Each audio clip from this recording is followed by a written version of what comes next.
Selamat pagi Bapak Ibu yang dikasihi Tuhan, keluarga besar GPDI El Shaddai Magelang. Pagi hari ini sebelum kita melakukan aktivitas sepanjang hari, kembali kita akan merenungkan kebenaran firman Tuhan. Pagi hari ini saya mengambil firman Tuhan di dalam Injil Matius pasal 25. Injil Matius pasal 25. Ayat 1 sampai 13 saya akan membacakannya dengan cepat. Pada waktu itu hal kerajaan sorga seumpama 10 gadis yang mengambil pelitanya dan pergi menyongsong mempelai laki-laki. 5 di antaranya bodoh dan 5 bijaksana. Gadis-gadis yang bodoh itu membawa pelitanya tetapi tidak membawa minyak. Sedangkan gadis-gadis yang bijaksana itu membawa pelitanya dan juga minyak dalam buli-buli mereka. Tetapi karena mempelai itu lama tidak datang-datang juga, mengantuklah mereka semua lalu tertidur. Waktu tengah malam terdengar suara orang berseru, "Mempelai datang, songsonglah dia." Gadis-gadis itu pun bangun semuanya, lalu membereskan pelita mereka. Gadis-gadis yang bodoh berkata kepada gadis-gadis yang bijaksana, "Berikanlah kami sedikit dari minyakmu itu, sebab pelita kami hampir padam." Tetapi jawab gadis-gadis yang bijaksana itu, "Tidak, nanti tidak cukup untuk kami dan untuk kamu. Lebih baik kamu pergi kepada penjual minyak dan beli di situ." Akan tetapi waktu mereka sedang pergi untuk membelinya, datanglah mempelai itu dan mereka yang telah siap sedia masuk bersama-sama dengan dia ke ruang perjamuan kawin, lalu pintu ditutup. Kemudian datang juga gadis-gadis yang lain itu dan berkata, "Tuan, Tuan, bukakanlah kami pintu." Tetapi ia menjawab, "Aku berkata kepadamu, sesungguhnya aku tidak mengenal kamu. Karena itu berjaga-jagalah, sebab kamu tidak tahu akan hari maupun akan saatnya." Puji Tuhan.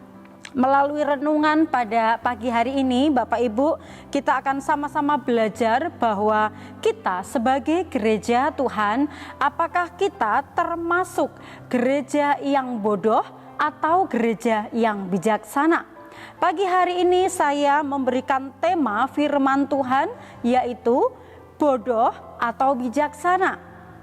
Pengertian tentang bodoh artinya adalah tidak lekas mengerti, tidak mudah tahu. Bijaksana artinya kepandaian menggunakan akal budi, arif bertindak hati-hati.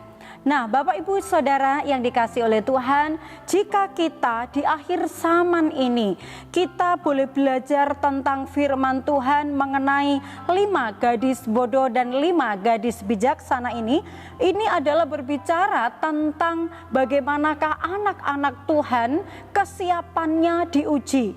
Kesiapannya benar-benar harus tampak sebelum dan di dalam penyambutan kedatangan Tuhan kali yang kedua.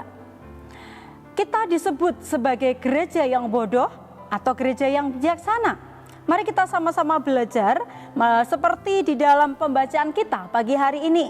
Ciri-ciri gadis yang bodoh menurut firman Tuhan ini di ayat yang ketiga, yaitu dikatakan mereka membawa pelita tetapi tidak membawa minyak. Tidak membawa minyak berarti mereka tidak punya persediaan, tidak punya kesiapan.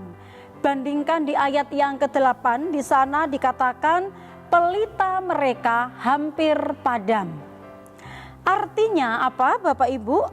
Yang pertama saya mencatat bahwa ini adalah gereja Tuhan yang tidak siap, tidak tekun menunggu, pasif, merasa sudah cukup menjadi orang Kristen, sudah cukup taat kepada firman Tuhan, sudah cukup rajin beribadah, sehingga yang terjadi adalah akhirnya lalai dan menyepelehkan tentang iman, kebenaran, dan juga Roh Kudus.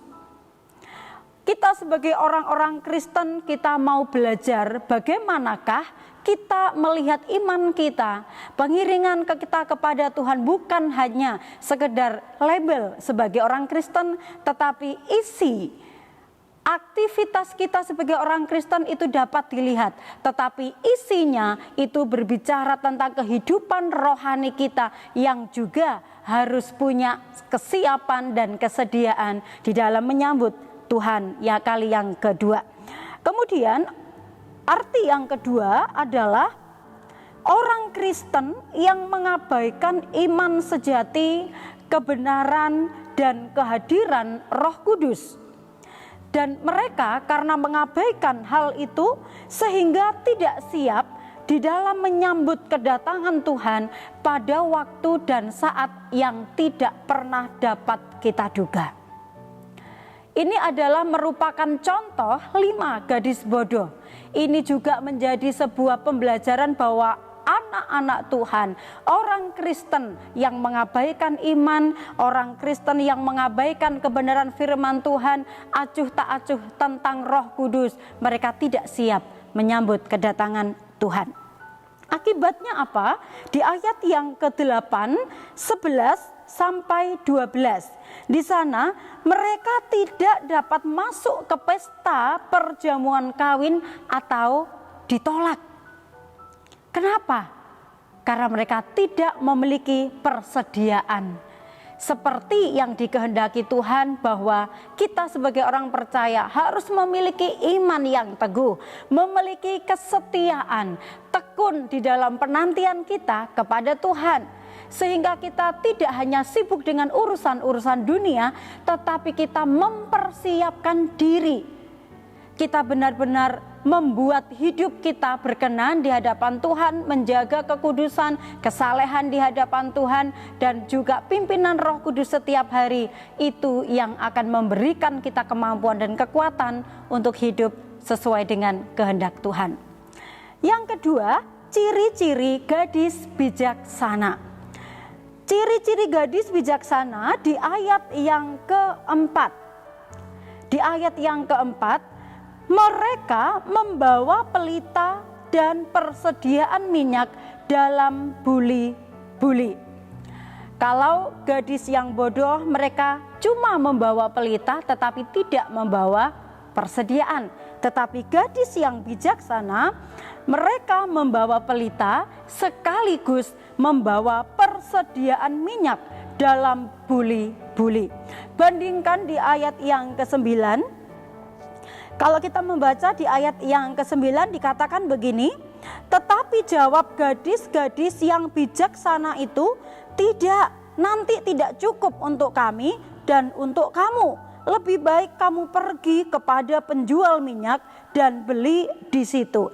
Di ayat yang ke-9, gadis bijaksana ini tidak mau memberikan minyaknya kepada 5 gadis yang bodoh.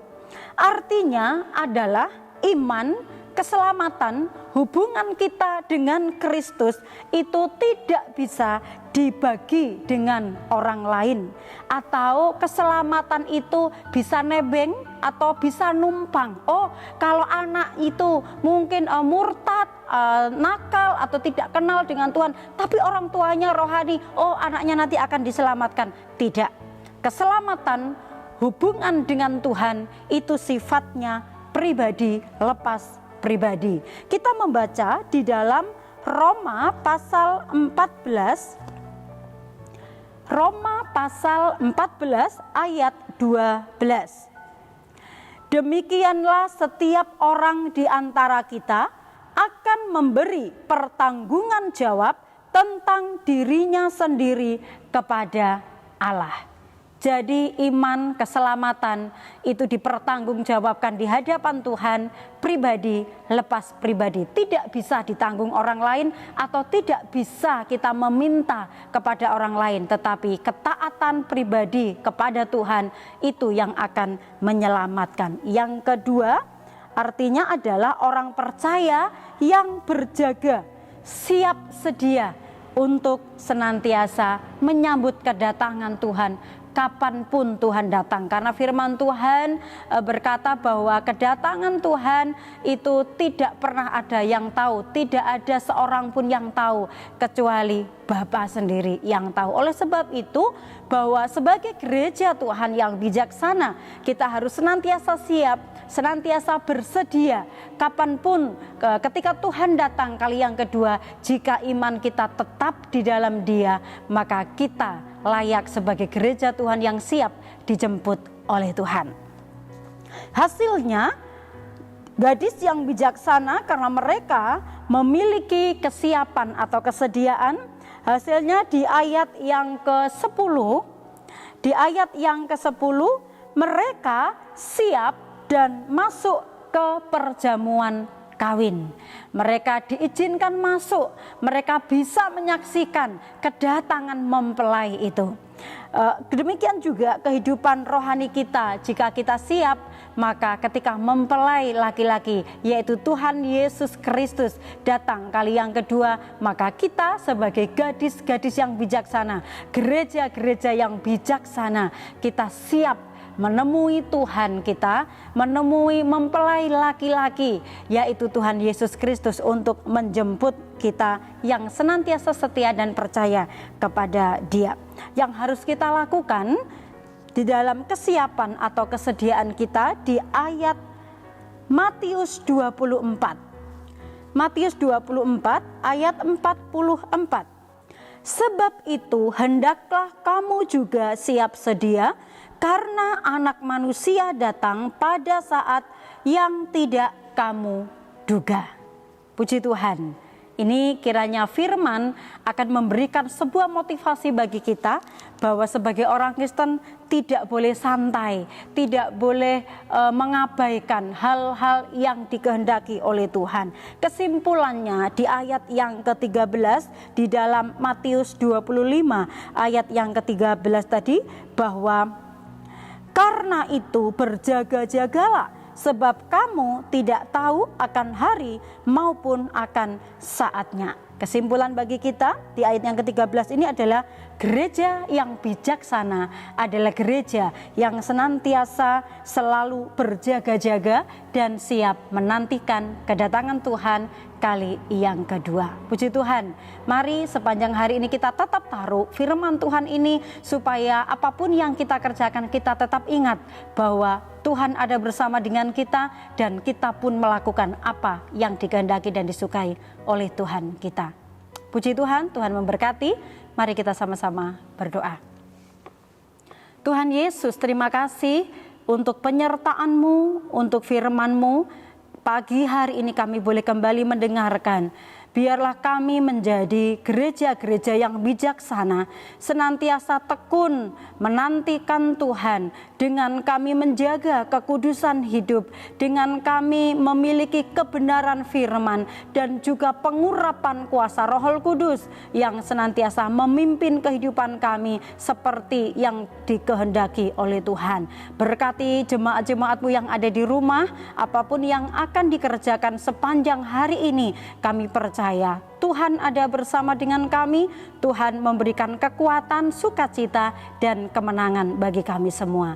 Kami serahkan seluruh kehidupan kami sepanjang hari ini, Tuhan yang menjadi sumber berkat bagi kami semuanya. Di dalam nama Tuhan Yesus kami mengucap syukur buat firman-Mu. Kami serahkan doa ini. Haleluya, puji Tuhan. Amin.